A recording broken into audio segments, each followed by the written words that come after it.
I am glad that you could join me here today.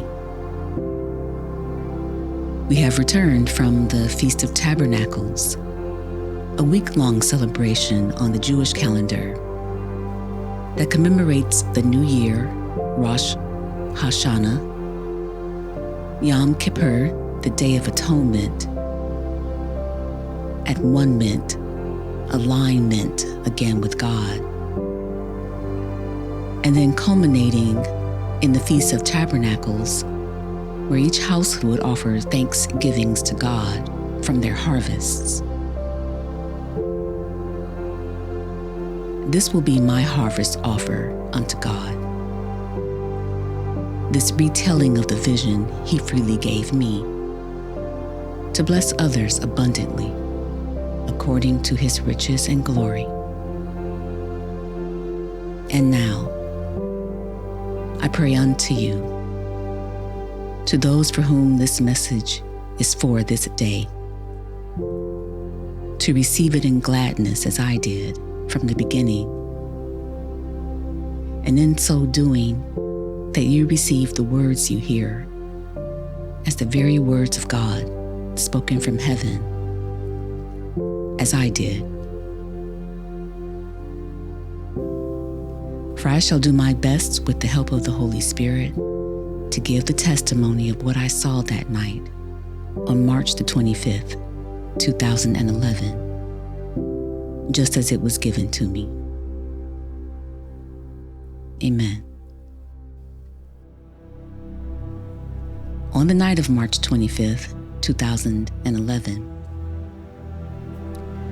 I had retreated to my bedroom to chat over the phone with a friend from church. The door was closed as our conversations were often lively yet personal. I lay across the bed flustered that evening. My friend had asked would I join her, support her through 12 long weeks of grief recovery. I froze. That familiar panic had me in its grip. I don't want to talk about Mom. I desperately wanted to say no, but my people-pleasing wouldn't let me. I didn't want her to feel unsupported. This was to be a big step for her, yet she was willing to take it. So I said something like, "Let me think about it," and I got off the phone. But it was too late. Memory after sweet memory of when Mom was alive and well had begun to flood my thoughts, and I lay there, overtaken in my pain, frozen, adrift out there somewhere, in years gone by, never to return, staring at a corner of the room. I hated this. I needed to snap out of it. My body was stiff with sadness. I managed to take a small breath and partially utter aloud to God, "Well, this is when I know you are true. This is when I know you are real. When I know you are with me." A deep sigh of relief escaped from between my lips as I spoke more freely. I seemed to be okay again, and I turned aside to journal this new thought, this new feeling. And that new thought continued, saying to me and bringing out from me unprecedented gratefulness to God. As I continued to write, from my suffering, from here in my great suffering, I could truly relate to people in their suffering. And what's more, I can share with them about you, about God, my favorite thing to do.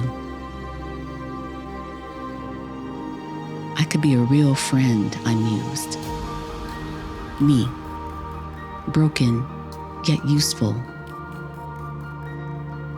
Naked they were, Adam and Eve, and unashamed. And that's how I felt in that moment. I was journaling these understandings quickly. They seemed to pour out. And then it rushed in the best way. That's the best way I can describe what happened next. The pen was still in my hand. My head was down, eyes on the page. And out of nowhere, it seemed, my thoughts got caught up into what I could best describe as a vivid imagination. I suddenly watched myself in my mind's eye step up an immaculately groomed porch. I had a sense that it was a mansion or that I was on an estate. The atmosphere was different, like quiet opulence, and I knew that I had never been there before. It must have been late afternoon by the sun's appearance. And I asked myself, how did I get here?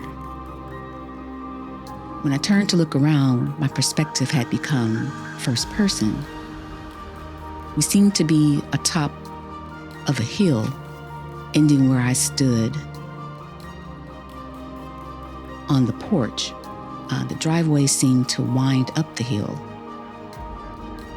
and a couple of cars were parked there, higher-end cars. That's how I got there.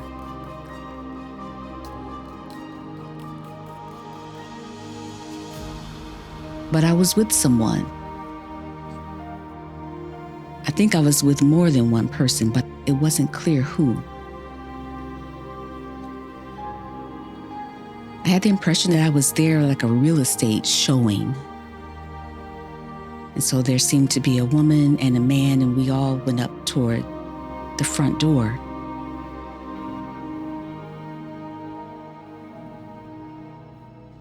One thing was clear.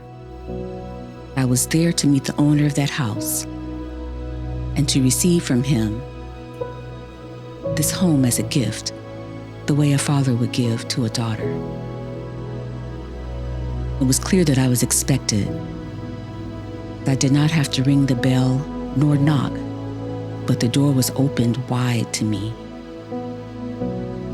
A woman clothed in all white had opened the door, a large wooden door wide. And she greeted me warmly with a smile. And in return, I greeted her the same, but no words. We were just smiling at each other as I crossed the threshold and walked in. I could not see the entire house, but I perceived that it was a large home, 2-story home, maybe 3.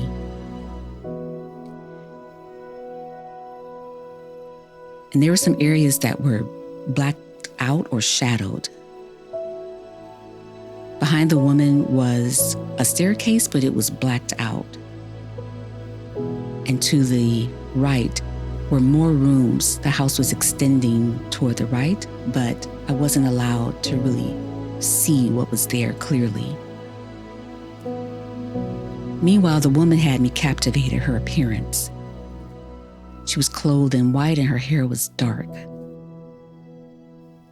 And as I stared into her face, I was fascinated by how her features seemed to change. She started to look like my mother, and then she looked like my dad's widow, and then she looked like a woman that I didn't know. I realized I was staring at her, and I caught myself. I didn't want to be rude, but she had like a fluid appearance. She almost seemed to be like flowing light. Anyway, she accompanied me the entire time I was there, and she took me to meet the owner. We communicated with our thoughts. That was also very interesting to me, that we were not moving our lips, but we could hear and speak to each other through our thoughts. To the left of me was a step-down living room, and her and I began to make our way through that living room to see the owner. That living room was also shadowed like the dawn, and I could not see the furniture or the decor that well at all. Nevertheless, I remember I could walk right through the room without stumbling. The woman that was with me, she was giving me instructions on how to present myself to the owner. She was saying, remember now through our thoughts, that he had been ill and that I should approach him with a quiet, gentle spirit, not talking too much, to let him speak first and wait.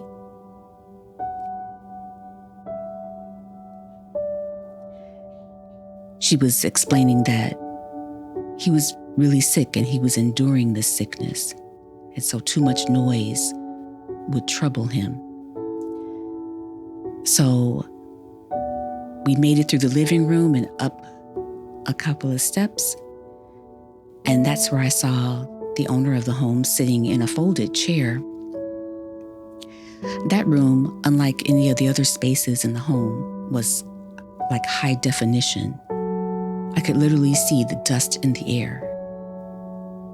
I could see the pores on his skin, like the moles on his skin. Everything was high definition in that room. That room, however, was unfurnished where he sat, save for that one folding chair, which I thought was peculiar in a luxury home like that. But nevertheless, that was the only thing of furnishing in that room. The room was beautifully appointed in wood, and French doors lined the left exterior, while a large floor-to-ceiling stone fireplace was definitely the focal point on the right interior. The room seemed to bend toward the right, and what I assumed was the kitchen beyond the room was beyond another beautifully wood-paneled wall. The owner sat there staring at me, and this gave me pause because he didn't look friendly. So I remember his look made me stop right at the opening of that room. The woman who was still with me, all clothed in white, began to speak to him. And that too was through their thoughts. I remember feeling like something about me he didn't like. That's how I felt. My heart sank down to my feet. And I thought, he's not going to do it. Something about me he doesn't like. He's not going to gift me this home. And then suddenly another boisterous woman came through the kitchen door. Now she was speaking normally, not with thoughts, but with her mouth, making loud accusations that I had come to deceive them and to steal from them, and that she was going to call the police because I was trespassing. My heart began to race, and I remember looking behind me for the way out that I had come in. I wanted to be able to escape quickly. The thought of me telling the police that I had come there to receive from this man his home freely began to sound quite foolish. At that moment, the woman who was accompanying me, all clothed in white, with the fluid features, I noticed that she had crossed between me and the owner, the gentleman sitting in the folded chair. He had never gotten up to greet me, and it was clear that he was ill. He was afflicted with something, and whatever that was, it was definitely taking from his life. The woman in white crossed between us. She positioned herself behind him.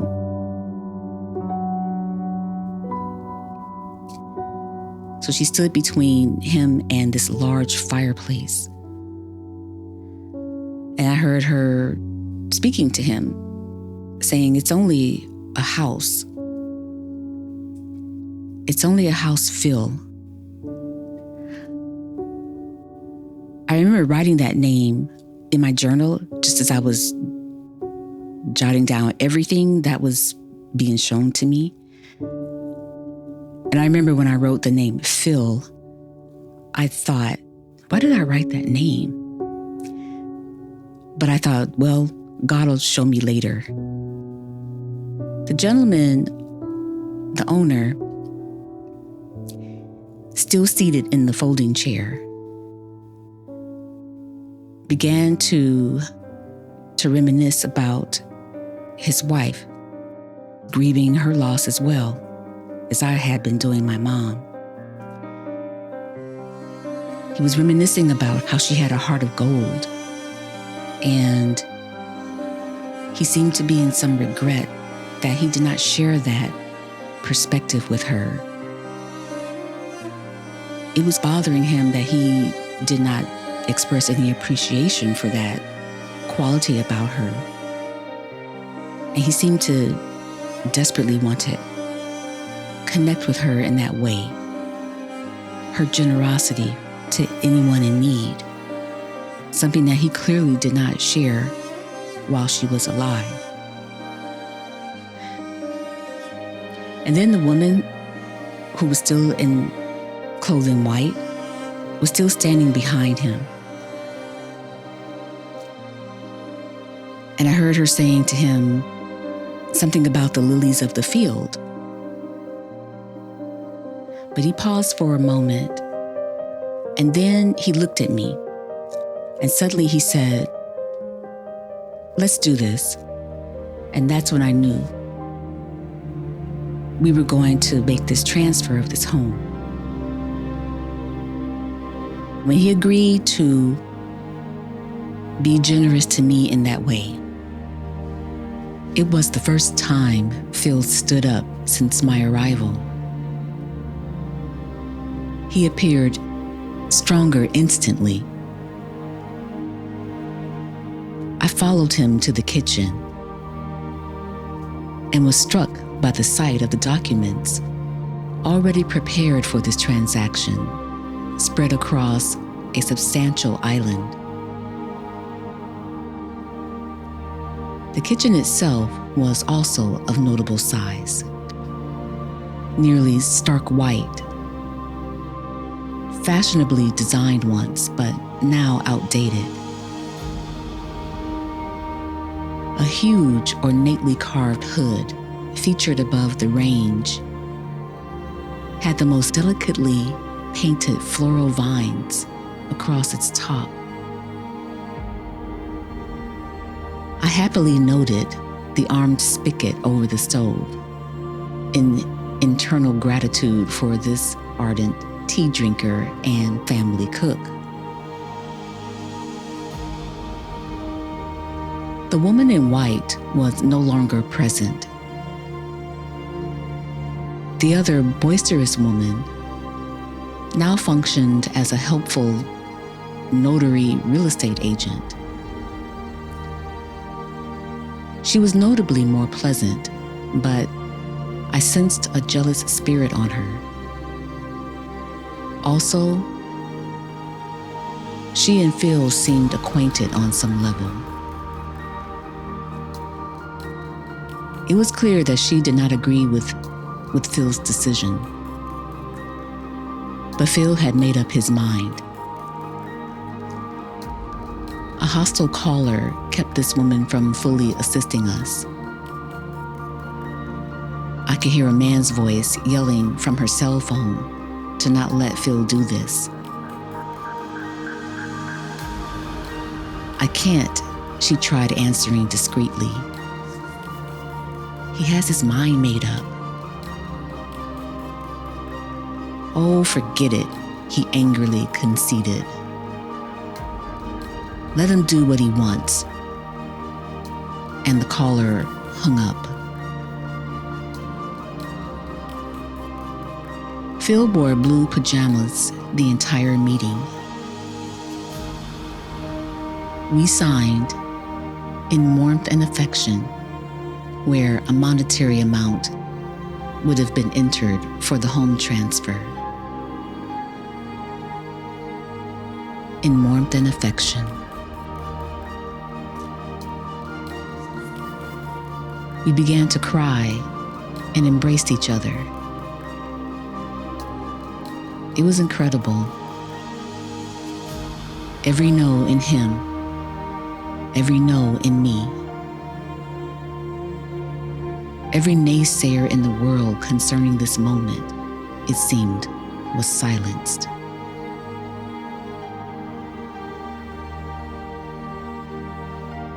It was better than fantasy. It was perfect. Thus, the vision ended. We will certainly look deeper into the coming revelations that unfolded over these past 11 years concerning the vision. Look for this recording under the House Vision, separately marked in a newly created special edition section in playlists.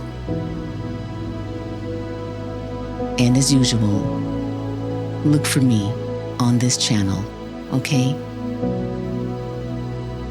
And I will continue to look for you. God bless you.